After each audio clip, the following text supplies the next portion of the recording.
Добрый день, дорогие друзья! Мы приветствуем вас на передаче «Якутск сегодня». Меня зовут Любовь Клюкина.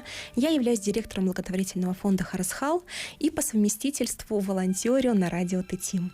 Сегодня мы будем обсуждать интереснейшую тему, и вот впервые у меня такое на эфире, что я фактически ничего не знаю о том, о чем мы будем говорить. Поэтому мы сегодня с вами, уважаемые радиослушатели, телезрители, будем погружаться в эту тему с головой. Я напоминаю, что мы работаем с вами в прямом эфире, поэтому вы можете звонить к нам, задавать свои вопросы, если они у вас возникнут. Итак, позвольте мне представить наших гостей. К нам сегодня пришла Юлия Бурнашова, многодетная мама, первый заместитель генерального директора Саха-Печать, юрист и эксперт в сфере интеллектуальной собственности. Знала все факты, кроме того, что вы многодетная мама, еще и эксперт и интеллектуальной собственности. Здравствуйте вам, Юлия. Здравствуйте. И сегодня у нас в гостях Нургуяна Хатылаева, воспитатель Республиканской специальной коррекционной школы-интерната для детей-сирот и детей, оставшихся без попечения родителей. Нургуяна, здравствуйте. Здравствуйте. Мы сегодня будем говорить о трансформационной игре, настольной игре «Спираль жизни» Алох Эргере, которая основана на авторском методе Елены Кондаковой. Но для начала я предлагаю все же обсудить и рассказать нашим зрителям, что такое вообще игры, что такое игропрактика. Да? Мы сейчас уже слышим в нашем информационном пространстве много об этом. И игра такая, а блогеры нам об этом рассказывают очень активно и, может быть, эффективно, да? Для чего вообще нужны различные игры для взрослых причем? И разве взрослые вообще играют в игры? Да, на самом деле, вот когда мы говорим настольная игра, мы всегда представляем, детей. Да, у кого есть подростки, они все прекрасно знают, какие игры дорогие, вот этот серп там и так далее, как минимум манчики. И настольные игры, вот, например, самая такая распространенная — это монополия, где каждый человек и взрослый ребенок на себя так примеряет быть там миллионером, да, быть там, арендовать, покупать, там же очень какие-то там такие вещи, но они нужны, как бы это финансовая грамотность, но она, конечно, слишком мультипликационизирована, наверное, все-таки там ты играешь, ты понимаешь, что это игра, там и тюрьма есть, и какие-то там вещи, которые, мы даже не можем воспринять всерьез. То есть в реальной жизни у человека этого просто не происходит. Да, это не происходит. И, разве что там вот в монополии это, наверное, принцип американской жизни, да, так раз и миллион там, или вот все. Да, то есть, и сейчас действительно появляется такой термин, как игропрактика, когда взрослые люди играют в игры, которые, по большей части практически это все очень на монополию похоже. Я вот смотрела, да, просто там задания другие, более, наверное, к жизни, притянуты, да, вот там вот я где-то слышала про выбор мужа. Выбираешь простого мужа или супермена, да, то есть это тоже как бы элемент прям игры. И, все равно игропрактика, она именно такая вещь, она заставляет задуматься над тем, как ты относишься к правилам вот этой игры. Вот это очень интересно. Очень много финансовых. К той или иной ситуации, которая происходит. Да. И на самом деле очень интересные вещи.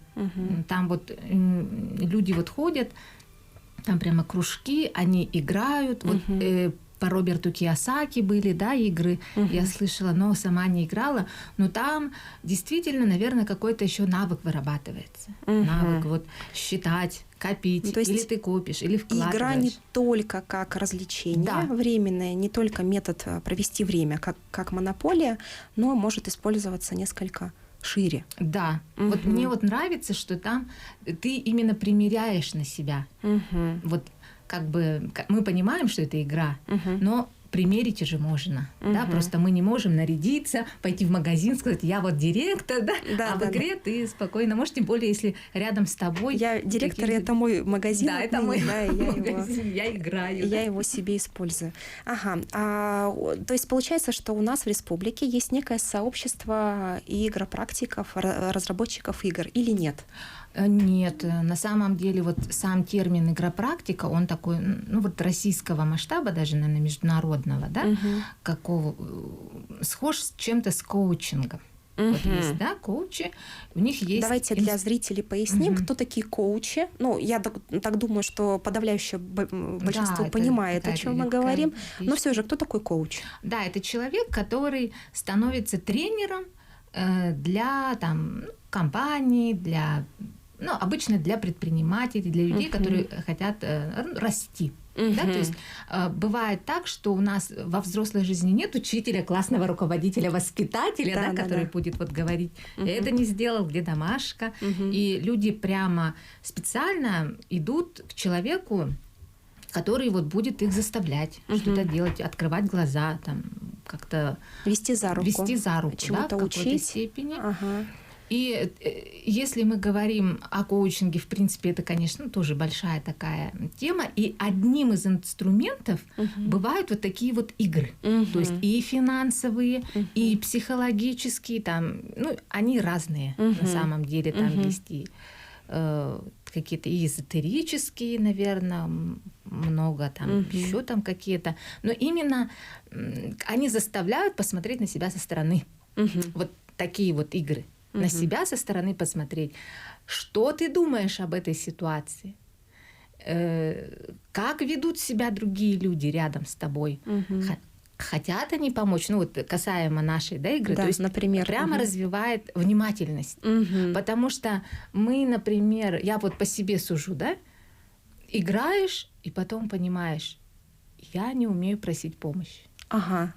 То Понимаете? Есть, когда есть такая ситуация, и нужно это сделать, и вдруг есть какое-то такое блокирование внутреннее. Да, и ты смотришь на других людей, и они просят помощь, и им так помогают, да, как бы там, даже вот там денежки там дают, да, еще что-то. И ты думаешь, а я вот, оказывается, не могу. Это же тоже такой плюс, как в себе, например, что ты... И это же не говорит о помощи материальной, допустим. Да, это даже как будто даже... принципиально не можешь попросить какой-то помощи, донести. Или, может быть, даже осуждаешь того, кто эту помощь просит, да? То есть и такое возможно. Да, и вот эта внимательность мне очень нравится вот, ну, вот в нашей, да, например, игре, и вообще в игропрактике, в принципе. Принцип, наверное, у всех похожий. А как вы пришли к тому, что начали заниматься вдруг играми? Да. Хотя у вас ваша деятельность, то есть она непосредственно связана совсем с другой деятельностью, да? Да, я, например, как юрист и специалист по авторскому праву, на самом деле очень много ко мне обращались людей, которые создают игры. Детские игры. Их на самом деле у нас очень много. Я вот была, кстати, в Татте, в Этекёле, на фестивале Эркенёй года 2-3 назад. Очень хороший был фестиваль еще до пандемии. Да? Он должен был быть ежегодный. Там столько всего придумали. Там была даже монополия как сельскохозяйственная. То есть ты там не покупаешь гостиницы, а купил сено. Тут очень интересно было. И очень много идей. Конечно, есть идеи, которые скопированы, но переведены на наш быт, на там, сельский быт, на якутский язык тоже нужно. И на самом деле, как бизнес, настольная игра, это, конечно, как оказалось, очень... Ну, на бизнес не похоже. Это все-таки нужно быть увлеченным. То есть это такое, может быть, социальное предпринимательство? Это больше все-таки социальное. И настольные игры в основном, конечно, для детей делают. Ой, такие замечательные. И они вот у меня всегда спрашивали, как, что, как защитить. Да? И когда я вот в это вошла, я поняла, ну, защитить одно, а другое дело договариваться, да, кто ее будет делать. Или ты берешь идею, отдаешь полностью, и тебе гонорар дадут, как за книгу. Либо ты сам это все делаешь, но это вот на примере нашей игры вот расскажу, ну, непросто на самом деле. Юля, спасибо. А вы как зашли, Нюрган, расскажите, пожалуйста. Я вот познакомилась с автором игры Еленой Кондаковой в 2018 году. Я пришла к ней на обучение. И потом в прошлом году обучилась на ее курсе «Вне матрицы» авторском. Обучилась. И так произошло, что у каждого человека бывает такой этап, да, когда он находится в поиске. Находится в поиске себя, уже какие-то ценности меняются, и человек уже начинает искать пути. И вот я нашла Елену Кондакову, обучилась, и этим летом как-то случайно попала на эту игру. И эта игра вот основана в Якутии, да? Да. Поэтому у нас вот игра и на русском, и на якутском перевод есть. А я сама вот преподаватель якутского языка. Понятно. Поэтому Елена попросила, чтобы якутский язык... Чтобы перевод был правильный. Перевод, вот это. Я вот так помогла. И что интересно, когда я вот работала с якутским текстом, да, я тоже как бы прошла это, через себя все пропустила. Это непростая игра. Это почему вот называется трансформационная, да? Когда человек вот читает, например, вот такие карточки, да, уже все, вот как сказала Юлия, да, пропускает через себя все. И вот эта игра наша, да, она больше духовная игра и имеет именно такие ценности человеческие, как бы. То есть не материальные, как в монополии, когда ты получаешь машину или... И очень подходит именно для семьи, для пожилых тоже, и для подростков очень актуально. Я как педагог думаю, что воспитательный момент этой игры очень полезный. Расскажите немного про Елену Кондакову. Что это за невероятная женщина, чем она занимается, кто она по профессии, откуда вы ее узнали, про нее узнали, услышали? Я начну, да? Да. Елену я давно знаю, мы с ней дружим, да? Она сама по образованию специалист отдела кадров.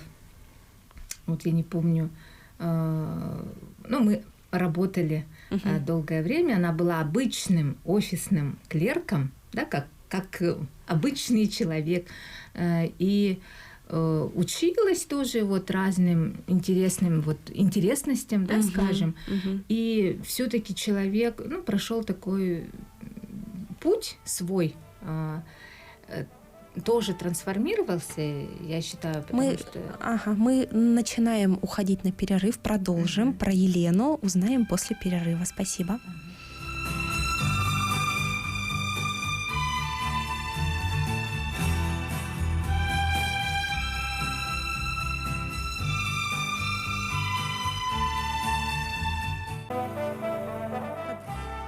А мы продолжаем нашу работу в прямом эфире и говорим мы про уникальную настольную игру «Спираль жизни», которая была разработана в нашей республике проектной группой. Я приглашаю вас звонить нам активно, задавать вопросы. Вы это можете сделать по номерам 32 0066 и 32 11 66. Пожалуйста, звоните, общайтесь, мы ждем ваших звонков. Мы начали до перерыва говорить о личности автора игры, о Елене. Кто сейчас Елена, где мы о ней можем узнать, как мы можем верифицировать данные, если говорить официальным языком? Да, а сейчас, я уже сказала, она была клерком, и сейчас она уже несколько лет, более 5 лет, возглавляет, да, скажем, свой авторский курс «Метод вне матрицы». Об этом можно найти спокойно в интернете. У нее есть сайт внематриц.ру. Телеграм-канал. И телеграм-канал, и в Инстаграме очень легко найти по имени Елена Кондакова. Вообще человек очень интересный. И то, что она ведет эти курсы, да, они на самом деле... Есть такое интересное слово, я недавно узнала, числонавтика. Да, это не нумерология вот чистой воды, когда вот как раньше в гороскопах, да, а это что-то большее, как мы уже видим, да, вот что-то космическое. И человек Елена через свой опыт, обучившись этим видом вот практик, поняла, что не то. И вот через себя и через свое здоровье, вот это пропустив, как говорится, человек, тоже многодетная мать, родила вот еще и метод, и такую интересную игру. Еще и объединила под своим крылом, по сути, да, очень разных женщин. Я так понимаю, что у вас группа женщин, да, или в основном нет? Женщины. То есть есть прям такая проектная группа, которая работала, и у каждого была своя роль. Да. В разработке этой игры. Да, вот если так сказать, я юрист. Копирайтер на якутском языке. У нас еще есть писатель Кирилл. Кто-то делал визуальную часть и так далее. То есть это прямо целая команда. Давайте перейдем к игре. Зрители сейчас видят ее на экране, те, кто смотрят нас на ТВ. Вот я беру карточки и не очень понимаю, да, вообще вот ход. Если можно, как-то, да, очень схематично расскажите, в чем суть. Да, еще раз хотела заметить, что вот эта, вот игра первые, да, 100 экземпляров, они именно посвящены 100-летию. Да, поэтому, более такая подарочная упаковка, тоже как бы экологически чистая, да, вот хотелось такой посыл. И полностью сделано в Якутии. Да, то есть это было изготовлено Нам говорят, что могут включить видео. Мы рады, чтобы оно шло у нас фоном. Отлично, спасибо. Пусть идет. Году матери посвящен, так как в основном мы сами женщины, да, сами матери. И через такие игры очень, я скажу, просто общаться с детьми. Не всегда бывает вот суета какая-то, да. Ты не можешь с детьми поговорить о жизни. Вот. А здесь так интересно все преподнесено, потому что даже не у всех есть там родные братья, там сестры, да, там еще что-то. Примеров нет, какие там отношения. У нас сейчас очень много семей неполных, да.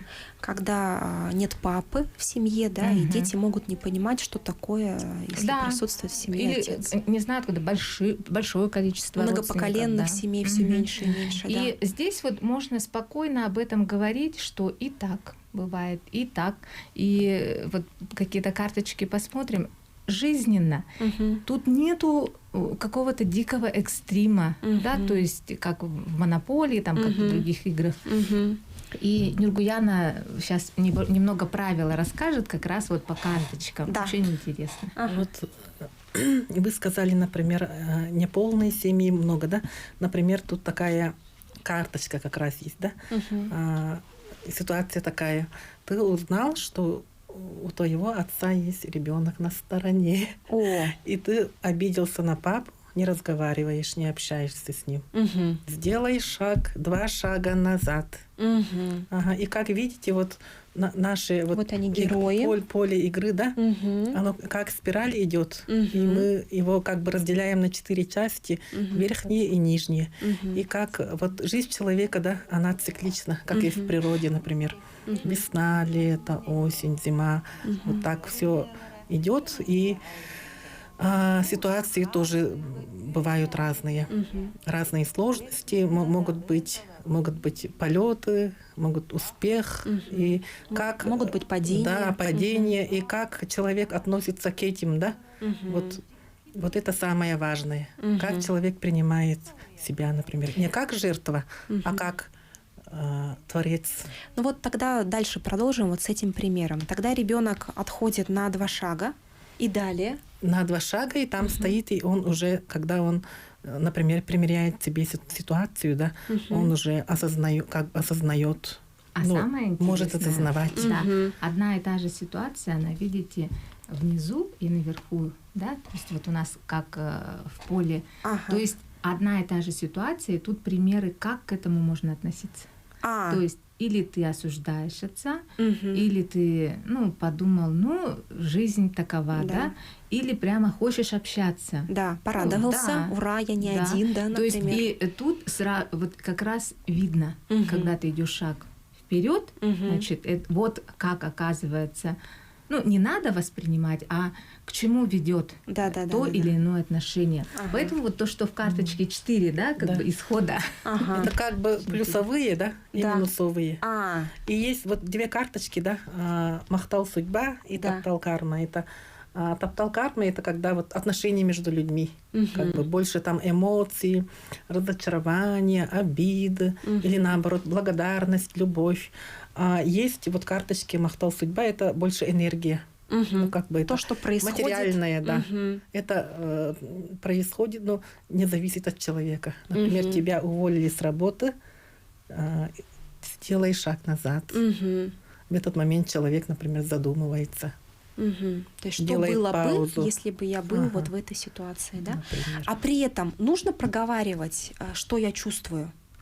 Или нет? Это уже В конце можно на рефлексию. усмотрение, потому Мгм. что когда ты в семье, ты можешь спокойно об этом говорить. Но Мгм. бывает, что играют, незнакомые люди, да, только познакомились, там может быть не обязательно все открывать, но для себя ты все равно очень многое отмечаешь. Мгм. Потому что вот уволили, да, если и еще такой, вот мне очень нравится и сам метод Елены, и игра. Тут нету плохо, хорошо. Мгм. Вообще, нету То есть в жизни есть разные отношения. да, разные отношения. И минусовое это в том смысле, вот ты вот уволили так внезапно. Да.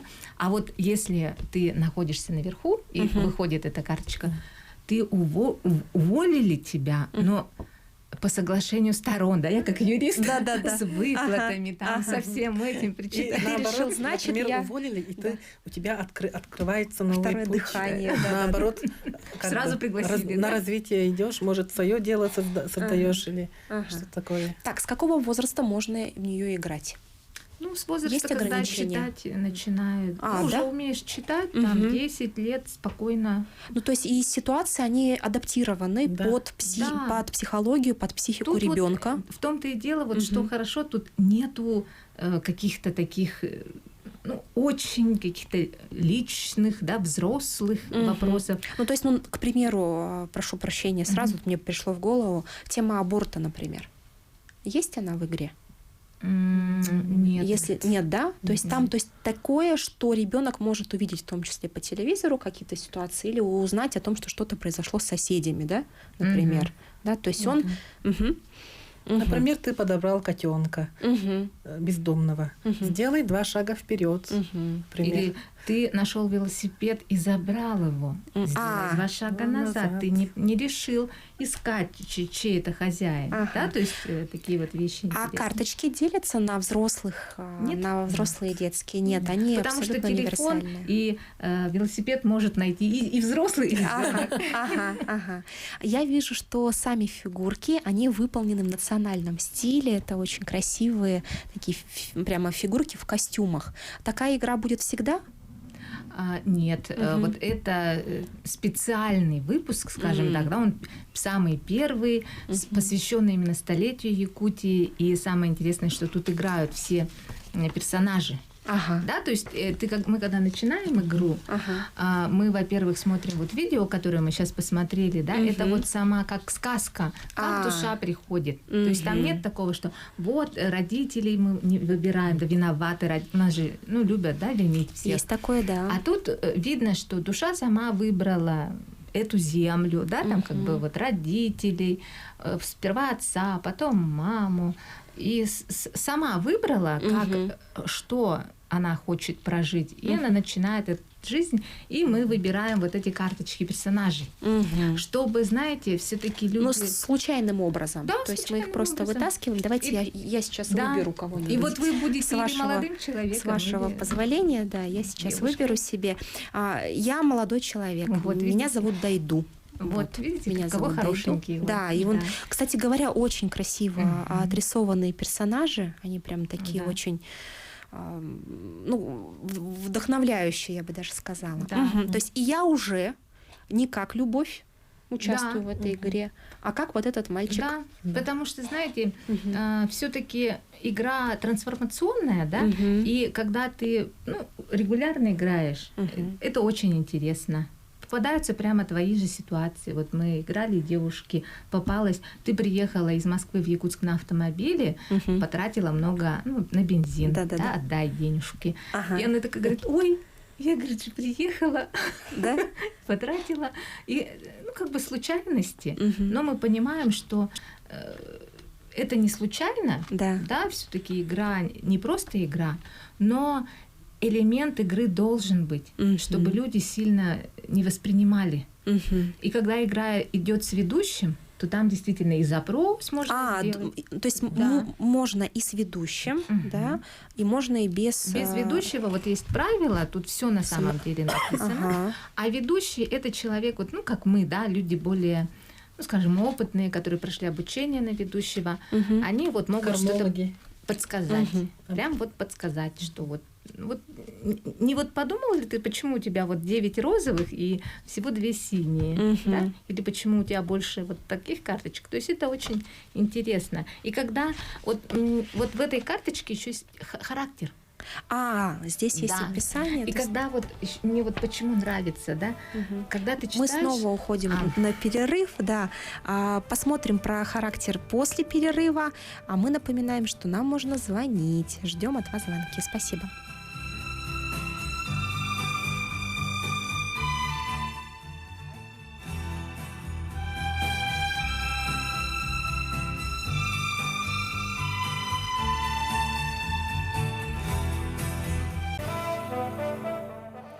А мы продолжаем нашу беседу о игре трансформационной, которая называется «Спираль жизни».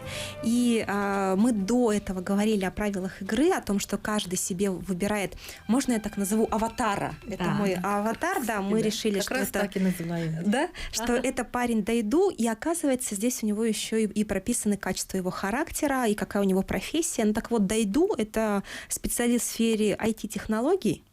И мы говорили на перерыве, активно продолжали наш разговор, и я узнала о том, что, оказывается, совпадают иногда.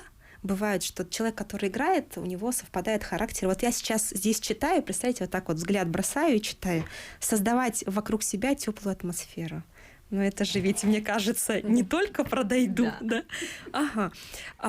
Сколько времени длится игра? То есть это прям вот в течение дня ты сидишь или за час можно?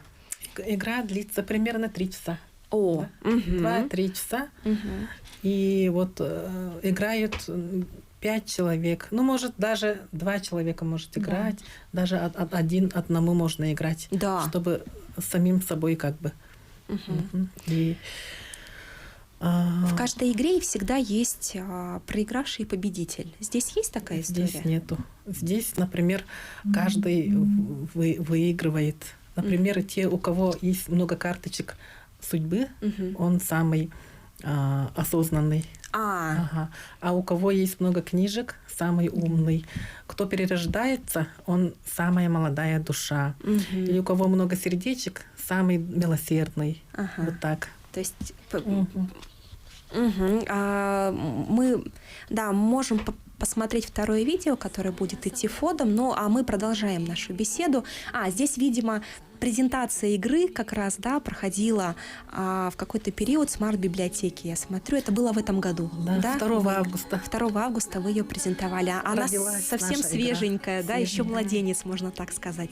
А вот эти книжечки, про книжечки вы еще не рассказали. Что это за книжки? Они для чего, почему? Это вот когда мы по ходу игры, вот тут на поле есть рисунки машина, домик, книжки, больница, да, и вот еще раз скажу, что больница это как бы можно и попасть в поликлинику, да, тебе укольчики делают, или купить лекарства для родственников, да, то есть смотря какая ситуация, то есть если ты заболел. И получается, и тут выбор есть, например, купить дом, да, купить кинотеатр, стать хозяином, или просто пойти в кино. И тут нету правильно, неправильно, богато, не богато. Вот как-то ты просто сам выбираешь. Но все-таки деньги в игре есть. Я вот Деньги смотрю есть. на поле, вижу деньги, а деньги за что люди А вот получают? это очень интересно, вот Мирглан расскажет. Ага. Они названия даже такие интересные на якутском языке. Как называются Деньги деньги? называются ресурсики. Это как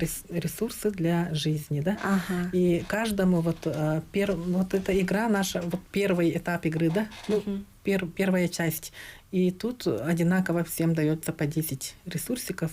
И по ходу игры, бывает разные, да? Мгм. И у нас еще есть сердечки. И Мгм. вот сердечки даются человеку, которому... Вот иногда так бывает, что человек платит, у него деньги заканчиваются, и игрок другой, например, дает деньги просто так, помогает. Ага. Волонтерит, да, и является Помогает и благотворителем. получает таким. Мгм. сердечко. Мгм. Еще есть энергетики, когда у человека тоже деньги заканчиваются, Мгм. человек как бы берет кредит, Ага. энергетики берет. Ага. И вот тоже Так вот называют. по энергетикам. Ой, по-якутски какое интересное очень название энергетики. Это ведь кредит, это ведь не только то, что ты получаешь, это то, что ты еще и взамен как энергию отдаешь, да, по сути. Вот, то есть такая вот двойная история. Мгм. Тогда в конце как игра завершается? То есть мы проходим весь круг. То есть вот Мы проходим весь круг, Мгм. потом Кто первый? стоп-игра бывает, когда вот какой-нибудь игрок придет к до центру, самого да, центра. до самого центра, Мгм. тогда бывает стоп-игра. Мгм. Вот тогда мы уже заканчиваем игру и начинаем считать, сколько у кого карточек, сколько машин, сколько домиков, сердечек, вот это Мгм. все И читаем. какое-то обсуждение, то есть Да, вот как обязательно, итог. рефлексия обязательно. Мгм. Это когда вот с ведущим играете, тогда ведущий может все Мгм. обсудить с ведущим игры. Мгм. И даже вот Или между какие, собой. ситуации, вот какие больше ситуации там, какие попадались. Что тоже. тронуло, Мгм, что там тронуло, было да. похоже и так далее. Мгм. А бывает очень эмоционально или всегда эмоционально? То есть бывает, что игроки вдруг понимают, что они где-то в какой-то своей ситуации поступили, вот что-то схожее Да, с да, да, жизнью, да. да, то есть это Но бывает. обычно об этом говорят. Об этом Как-то так проговаривают. говорят. потому что и- это случайно такие, ой, Да. как было, или вот у кого-то так Да, да, было. да. Надо Например, же. одной женщине попадалось, что тебе подарили котенка, Мгм. например, или ты вот забрала котенка. Про котенка все время она говорит, а я котенок вообще не переношу кошек. Почему мне Да. это попадается? Да? Вот это прям И смеется, оказывается, вот котенок это как бы любовь. ага, мира, да, ну то есть Мгм. вот животного мира, да, или что-то именно такое. котенок это не просто котенок, а Мгм. как сказать, Символ. символ Такого внешнего мира, да? Да, именно отношение человека к близким, Мгм. или Мягкость. Мгм, Ага. мгм. То есть есть вот такой символизм еще, да, Да, внутри. и вот это подшит. ведущие вот хорошо. Поэтому хорошо играть с понимают. ведущим. Да, Где можно поиграть в эту игру? поиграть можно И непосредственно в клубе. У нас Мгм. есть клуб вне матрицы, и там можно играть. Это можно сделать бесплатно? Или... Нет, играть именно с ведущим это все-таки платно. Мгм, Да, мгм. а дома Предоставляется как можно самому, услуга. конечно, играть. Если купить игру, конечно, можно самому играть сколько угодно. Мгм. Но так мы проводим платные игры, Мгм. конечно. Мгм. Понятно. И где ее можно приобрести тогда? Да, мы договорились вот с книжным магазином Starbucks, Мгм. вот как раз тут недалеко от НВК, на Орджоникидзе 49, у них продается эта игра. Мгм. То есть именно, как в магазине. Мгм. А так в клубе также это можно купить. Мгм. Да. На сайте, И на Да, сайте. через сайт. Ага, и на сайте. Да, и хотела еще Мгм. показать, что тут не кубики, Да. игровые, а тут вертушечки, Вертушки. которые определяют количество ходов и именно какую карточку надо открыть, Мгм. синюю или розовую, да? Мгм. То есть относится к отношениям или к ударам судьбы, скажем. Мгм. И тут очень хороший есть шанс. А, То есть это еще дополнительный ход. И тут нету отменить ход там или что-то такого нет. мгм. Только есть шанс. И бывает так, что иногда сидишь и завидуешь людям, у которых по 3-4 шанса Выпадает. выпадает. Но это как в жизни, когда Да. ты сидишь и завидуешь человеку, что у него вот такая возможность вдруг появилась, Мгм. а ты прошел где-то мимо, и ее не увидел, не заметил, или, может быть, как-то не докрутил. Да, Да, и вот очень интересно, когда вот ты играешь в кругу, Мгм. там 5, если хорошие знакомые, ну, то есть ты имена можешь легче запомнить, и 7 может человек Мгм. играть, да? Мгм. Тут вот персонажей много, да? Мгм. И То есть до 7 смотришь, человек. Мгм. даже больше. Просто если вы хорошо друг друга знаете, чтобы не запутаться. А кто как за кем лучше? шел. Хорошо друг друга знать или совершенно играть в незнакомой компании? Вот и так интересно Мгм. на самом деле. То есть кто-то может открыться с абсолютно новой Да. стороны. Потому что эта игра учит наблюдательности и внимательности, чего у Мгм. нас в жизни порой не хватает. Мгм. Мы все как-то по своим вот делам, да? Да. Мы даже детей можем как-то мимо там То есть невнимательны быть к своим накормил и слава да, богу, да? там Своим вещи, родителям. там какие-то Мгм. только вот Близким. на это обращать внимание, а тут именно внимательность, наблюдательность, как твой товарищ слева или справа реагирует на то-то, как Мгм. кто-то помогает сам, Мгм. как кто-то просит помощи. А Это как очень я бы интересно. там сделала Да. и так далее. И поэтому вот 3 часа, да, Мгм. на самом деле при желании и за час можно закончить. Мгм. Да, вот бывает так, Мгм. что просто вот как познакомиться или вот как обычная настольная игра, но все равно она необычная. Мгм. Даже вот эти задания, они... Аналогов в России есть аналоги такой игры? Что-то похожее? Или это абсолютно уникальная Нет, это якутская все-таки история? уникальная игра, потому Мгм. что она полностью на методе, да, вот авторском Елены, Мгм. который учит принимать ответственность за свою жизнь на себя. Мгм. Вот в нашем мире, наверное, это одно из самых главных сейчас. Не полагаться, не говорить, что кто-то должен. Мгм. Твоя жизнь, она должна быть в твоих руках. Это вот как мой герой Дайду, вот, он не очень оказывается, то есть у него такие минусы есть нехорошие, то есть он недоверчив, вот, и может даже быть предателем Родины, да, в данном случае. Вот тут опять же примерить на себя, что если я решу уехать навсегда и вычеркнуть, например, родину там из своей жизни, что с этим будет, да? То есть это прям такая невероятная ситуация, на самом деле, для меня. Да, А для кого-то может быть, я об этом думал. да. Потому что и еще вот когда игра со словами, вообще предатель Родины это не только прям предатель, да, Мгм. а еще это вот бывают люди, когда уезжают учиться и говорят, а я вот нет, я не из Якутии, Мгм. там, я не знаю, там откуда я, да, как Мгм. бы это тоже как бы предательство. Мгм. Или когда там смеешься над своей родиной, Да-да-да-да-да. такие вот моменты. Понятно. И они тут как-то так мягко Мгм. раскрываются. Все же, да, это не предпринимательский проект, это очень социальный проект. Как-то, может быть, вам можно помочь в его реализации шире, то есть, может быть, есть запрос у вас, который вы могли бы озвучить нашим слушателям, телезрителям. Наверное, помощь, да, на самом деле себестоимость небольшая. Помощь — это вот играть. Это играть. Да, с нами лучше нас. Супер. Спасибо большое. Мне было невероятно интересно, и мне захотелось поиграть. Я надеюсь, что такое желание появилось и у наших слушателей, зрителей. Поэтому находите, пожалуйста, в интернете всю более расширенную информацию. Записывайтесь, играйте, приобретайте, дарите своим друзьям и знакомым. Я говорю спасибо сегодня нашим гостям. Спасибо вам большое.